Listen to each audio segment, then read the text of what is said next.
boys and girls. Mrs. Rush has got a story for you today, and it's called The Snail and the Whale. Let's see what happens, shall we?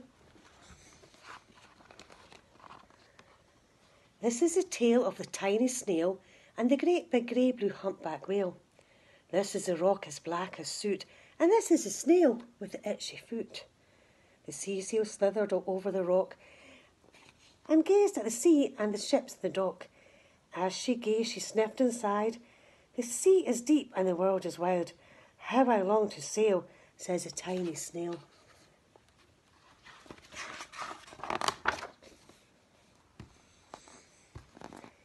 These are the other snails in the flock, who all stick tight to the smooth black rock.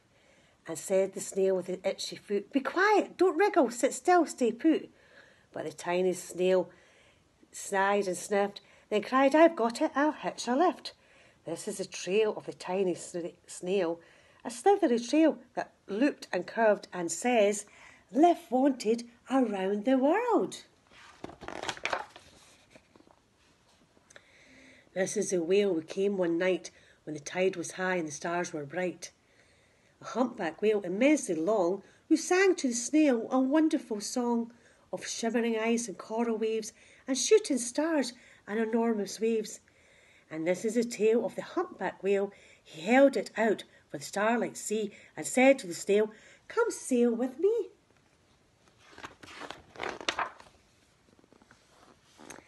This is the sea so wild and free that carried the whale and the snail on the tail, his tail, to towering icebergs and far-off lands with fiery mountains and golden sands. These are the waves that arched and crashed, that foamed and frolicked and sprayed and splashed the tiny snail on the tail of the whale. These are the caves beneath the waves, where stripy fish with feathery fins and sharks with hideous toothy grins swam around the whale with the snail on his tail.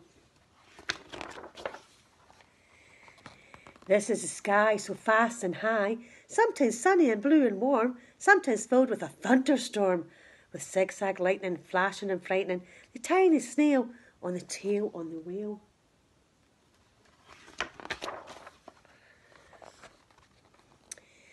And she gazed at the sky, the sea and the land, the waves and the caves and the golden sand.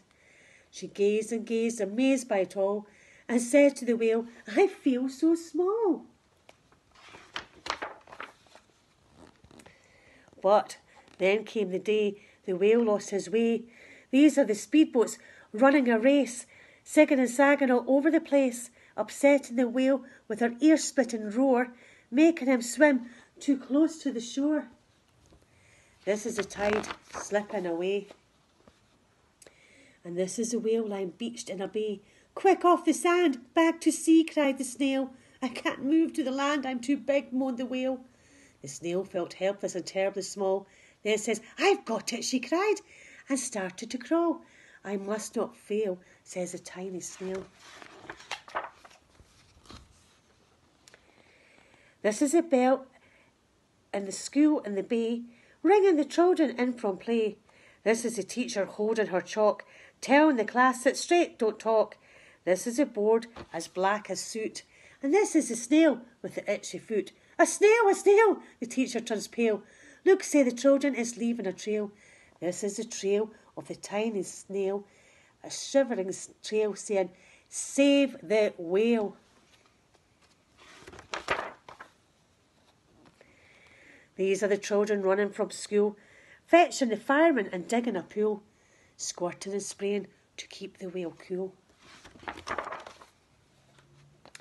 This is the tide coming back into the bay, and these are the villagers shouting, "Hooray!" as the whale and the snail travel safely away.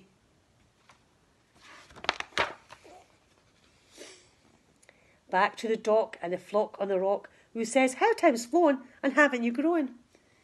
And the whale and the snail told this wonderful tale of shimmering ice and coral waves and shooting stars and enormous waves, and of how the snail, so small and frail, with his looping and curling slivery tail, saved the life of the humpback whale. This is the humpback whale holding out his tail as they all crawled on, snail after snail. And they sang to the sea as they all set sail on the wonderful tale of the grey blue humpback whale. Thank you, boys and girls. I hope you enjoyed that story. Bye.